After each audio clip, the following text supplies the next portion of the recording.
Tanks. Well, before we get onto the subject of tanks, this is the latest news that the German Defence Minister had resigned. If we pop her on, can we pop her on screen? Yeah. And this is a very interesting situation. Sorry, pressing the wrong button there. Let's bring this on. German Defence Minister Christine Lambrecht has resigned following persistent criticism of her handling of military modernisation programmes and the country's arms deliveries to Ukraine. So this lady goes. Probably people have suspected she's been on her way out. But what's going on here? Well, I think that she's basically the fall guy for the years of neglect and decline of the German military. Now, I'm saying that from the position that we would hope we don't need all the military, but if we just look at what has happened to the German military, it's certainly been neglected, and it's shrunk to the extent that really, is it capable of doing anything, the German army in particular? No, that's the same situation in UK. So she's perceived as being weak, and they're blaming all of this on her, but of course it's the time when the agenda is more heavy weapons for Ukraine. So that was my reaction when I initially saw this article this morning. If we follow it up with where the BBC went, I think we get the answer. German Defence Minister resigns after blunders. And here it is. It comes as Berlin comes under rising pressure to allow the delivery of German-built battle tanks to Ukraine. Ms. Lambert was mocked for her announcement that Germany was supporting Ukraine by sending 5,000 military helmets. I don't know why she should be mocked. Didn't we send a load of old ambulances, Mike, at one stage? She was also widely criticised for failing to improve Germany's notoriously ill-equipped armed forces. So this lady absolutely hammered. But the end of the article said this: it's not yet clear who will succeed Ms. Lambrecht in a job which is considered such a poisoned chalice that many refer to it as the ejector seat.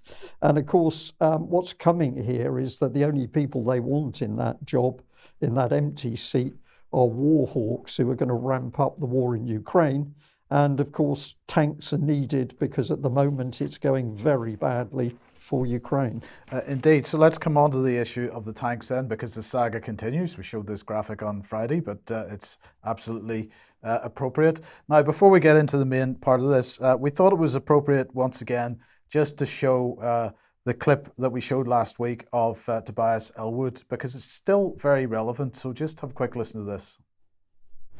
Do you agree with Professor Clark that the UK should be sending these tanks and more? Oh yes, absolutely. This is our war, but we've left the Ukrainians to do the fighting. It's not just the morale, the moralistic issue here. It's the fact that Russia is now pushing this against the wider West. So I very much welcome the fact that we're now sending, or thinking about sending, main battle tanks. It does show how far we've come in our willingness to look Putin in the eye and not be spooked by his rhetoric. I hope we will now see other main battle tanks, the Abrams, for example, the German Leopard. This is what Ukraine needs if it needs to be able to sort of regain and hold territory and push Russia back. Okay, and your expectation would be that if the UK moves, it'll just be the first mover because others would follow.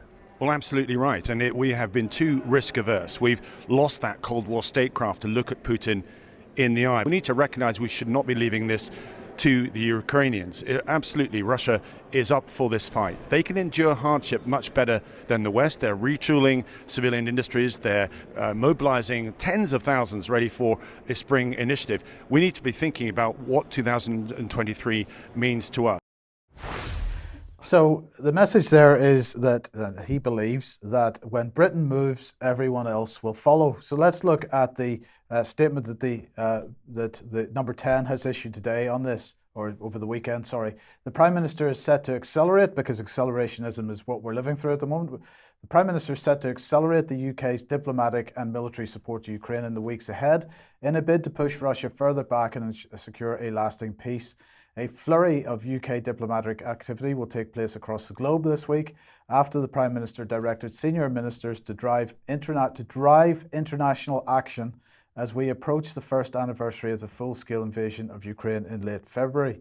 UK defence and security officials believe a window has opened up where Russia is on the back foot due to resupply issues and plummeting morale. We can talk about that in a second. The Prime Minister is therefore encouraging allies to deploy their planned support for 2023 as soon as possible to have maximum impact. Sending Challenger 2 tanks to Ukraine is the start of a gear change in UK support. A squadron of 14 tanks will go into the country, so it's now been confirmed we are sending them. That's the number 14. In the coming weeks, after Prime Minister told Zelensky that the UK would provide additional support to aid Ukraine's land war, around 30 AS-90s, which are large self-propelled guns, operated by 5 gunners, are expected to follow. The Defence Secretary will set out further details for the support in the House of Commons on Monday. That's today. In the lead up to the one-year anniversary of the invasion, the Prime Minister will seek to demonstrate the UK's power as an international catalyst with influence across Nato, the G7, the Joint Expeditionary Force and elsewhere. So basically what's happened here, Tobias Ellwood's told Number 10 what to do. He's given instructions. World Economic Forum policy, probably, but I could say a lot of things, but where he says that the Russians have come against the West, well, I don't remember that being the case. I remember the case that the trouble started between Russia and Ukraine, in Russia defending the separatists, and it was only when the West started to pump in the arms that this thing has become a sort of NATO engagement. David, watching your face on that one, just before we move on a bit with more on this and what's happening in Ukraine. Yes, I mean, I thought the Ellwood speech was just egregious. It was the most outstandingly dangerous piece of warmongering I think I've ever heard. And particularly creepy was a suggestion that the Joint Expeditionary Force, a kind of NATO light, should now include Ukraine. And the admission that we were fighting a proxy war and we should own up to this. And it's our war. This is folly of the worst type. If anyone's not heard that speech or heard that clip from which we played, I think, last Wednesday, please do so. Yeah, you're as we are, David, you're struggling a bit to explain what's actually happening here. I think part of the problem is that we now have silly, I'm going to call him a silly man. Ellwood is a silly man. He is believing the propaganda that's pushed out by the West and the UK government at the moment. So his picture is becoming totally clouded of what he thinks is going on. Let's just have a look at this Guardian report on the tanks. Tanks are apparently going to help Kyiv break the deadlock. 14 tanks, of which I suspect 2 will break down very quickly. Another 1 or 2 will break down over the coming weeks. The rest of those tanks are apparently going to defeat the Russians. But let's have a look at what they have to say in this. And here, immediately, there's the attack on the Russians based on nothing. So I've highlighted here, while the rate of fire from Russia's artillery is declining as it faces shortages of spare barrels and some munitions on the battlefront, there is no evidence of Russia's fire dropping off. On the contrary, we're seeing more and more artillery pieces coming in from the Russian side. The article goes on to say that, of course, we need to field these tanks in sufficient numbers, but also they're talking about the light infantry vehicles that are being provided, such as the Bradley. Fielded in sufficient numbers, these vehicles would protect the Ukrainian troops from artillery while they advance and help to knock out Russian armour and bunkers. This is complete nonsense because, of course, they are light vehicles and artillery will destroy them. So this is a Rusi-based article. It is nonsense. We'll just give you one more paragraph here. It's talking about the fact that the West is giving up its reserves of equipment and ammunition. As donations to Ukraine begin to push into critical fleets and stockpiles, however, Ukraine's partners face the need to invest in regenerating their capability as well as supporting Ukraine. But the reality here is that US, UK, NATO, the EU don't have sufficient armoured vehicles to change the war, and they also don't have the manufacturing capability to produce those vehicles. So Ellwood. We've got another little audio of him here, Mike. Yeah, so this is the second clip. We showed this last Wednesday, but it's worth considering it again because, and David's made a couple of these points, this issue of Britain becoming the sort of the guiding light for the rest of the world, to tell the rest of the world what to do, is just incredible. But it's this admission about a proxy war. Let's have a quick listen to this. The Russian Security Council secretary has just been talking about basically saying Russia is now fighting NATO in Ukraine.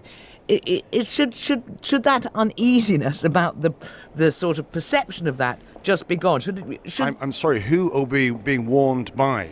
We should not listen to this rhetoric. We should have more confidence in ourselves to stand up to Putin. This is the theatre of operations is in Ukraine. We should be stepping forward. NATO essentially has been benched. We should be doing far more to put this far out, and we're not doing that. Further on the strategy side as well. We should be looking to establish a weapons factory in eastern Poland, for example, so they can procure their own equipment. What does it mean for the UK's military readiness? We give, 12, we're upgrading the tanks. Do we need tanks, or are they only ever going to be used in this form of proxy warfare? Well, you're right that we are now absolutely involved in the proxy warfare, and we should raise our hands to that. We should also recognise that the world is getting much, much more dangerous, and we are still on a peacetime defence budget. And the last integrated review that took place a couple of years ago actually slashed our capabilities in our army, our air force, and our navy. It's due to be resubmitted, to be reviewed in a couple of months' time. We need to increase defence spending to 3%. We've entered an era of insecurity. That's where we're going now. The idea that this is just going to, the flames in Ukraine will then die down and we'll all go back to normal is completely wrong. So complete nonsense coming out the head of an empty vessel there. Dangerous, very dangerous nonsense, ramping up the idea of an expanded war from a country that can't produce its own defences. The British Army at the moment incapable of putting more than 20,000 people on a battlefield and unlikely to do it as far from home as Ukraine. But let's look in contrast to Tobias, or in parallel with Tobias, what is being said by Ukraine's defence minister. Now, this is a little video clip from a couple of days ago. It's Alexei Reznikov talking to Hugo Bachega from the BBC. Let's have a look at this clip and hear what the Ukrainian says. Have you got all the weapons you need for the next phase? You know that if you have war, you will not have enough every day. But we have a lot of modern NATO standard weaponry. It means that Ukraine as country and armed forces of Ukraine, or our sector of security and defense, became the member of NATO de facto, not de jure, but de facto, because we have weaponry, we have the understanding how to use it, we have this interoperability level of the communication with our partners, and I'm sure that in the next future we will become a member of NATO de jure. Well, that's a controversial statement. You're saying that Ukraine is de facto NATO member. Why controversial? It's true. It's a fact. I'm a lawyer, I'm operated with the facts. But the perception has been that any kind of, let's say, tanks being sent to Ukraine would be seen as an escalation by Russia. You're not concerned about how Russia could respond? I have a war in my country. What kind of escalation level should be more? They hitting my cities, my hospitals, my kindergartens, my schools, and they killed a lot of civilians, a lot of children. They are army of rapists, murder, and looters. What the next level of escalation? They're here in my country. So, David, the immediate question, who is the most dangerous, the fool, Tobias Ellwood, or the man that you've just listened to that doesn't understand where this war could go? I mean, the point he made that he's de facto NATO member, there is an element of truth in that. It's not the whole 9 yards, because the red line is major elements of American or other NATO forces actually operating against the Russians on the front line. That red line won't be crossed anytime soon, it would seem.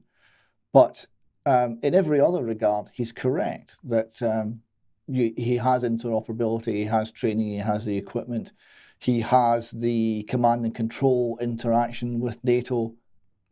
Very, very largely is correct. Now, do you then get to the folly or wisdom of that policy? Now, that policy, we've always maintained, is folly in the most extreme form. Not only does it risk a massive death toll and the risk of nuclear or other escalation between the West and Russia, but it will end up in the demolition of Ukraine as a country. The longer this goes on, the worse it's going to get. And the lack of any drive towards a peaceful settlement is striking. No one's talking peace. No one. Yeah.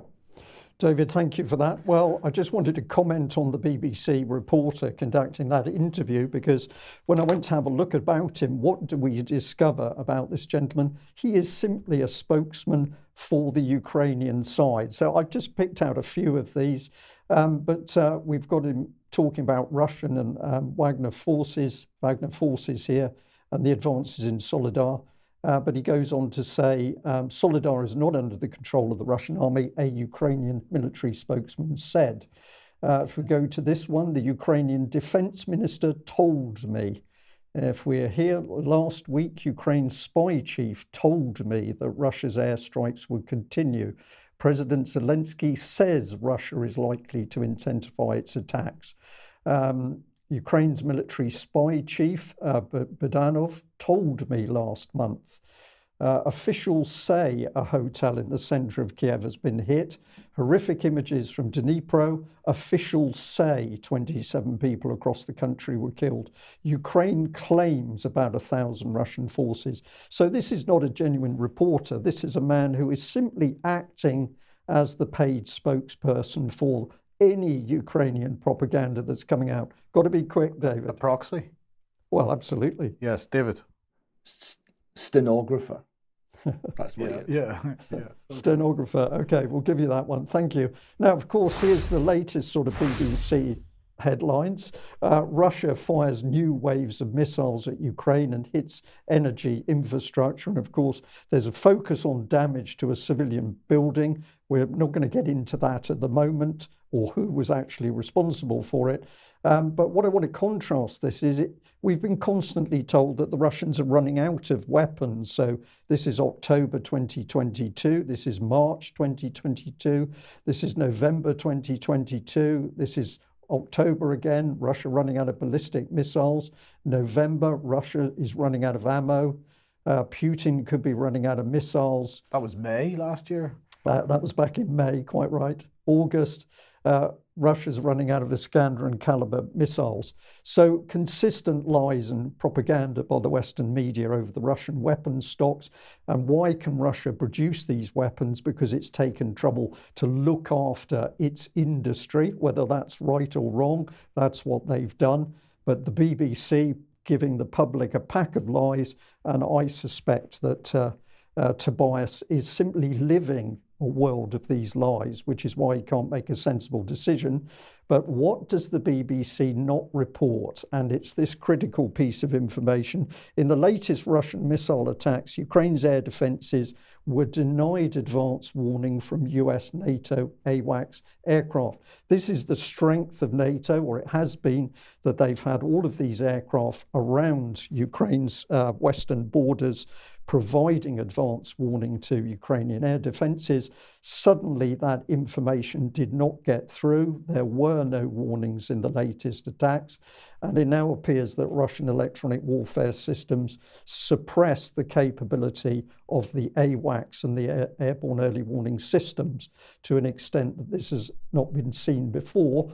And if you want more information about this, have a go at your own research, but I'll bring this Forbes article on screen. Russia's electronic warfare troops knocked out 90% of Ukraine's drones. So you look at that headline, you're just talking about drones, but if you get into the heart of the article, it goes on to a lot more. Ukrainian's Air Force fighter pilots were the first to feel the effects of escalating Russian jamming. As Russian electronic warfare complexes began to be deployed systematically, Ukrainian pilots found they often had their air-to-ground and air-to-air communications jammed, their navigation equipment suppressed, and their radar knocked out. So I'll just leave the audience to think about that. Essentially, we are not being told the truth about what's happening on the battlefield, and this makes the whole situation of further weapons and support to Ukraine even worse. But I will pop this on screen because social media is certainly beginning to pick up now on Zelensky, and I couldn't resist putting this one up. Angel of death, I don't think it's far off, but of course the main attack is this is the angel coming, begging for money at every opportunity to continue the war.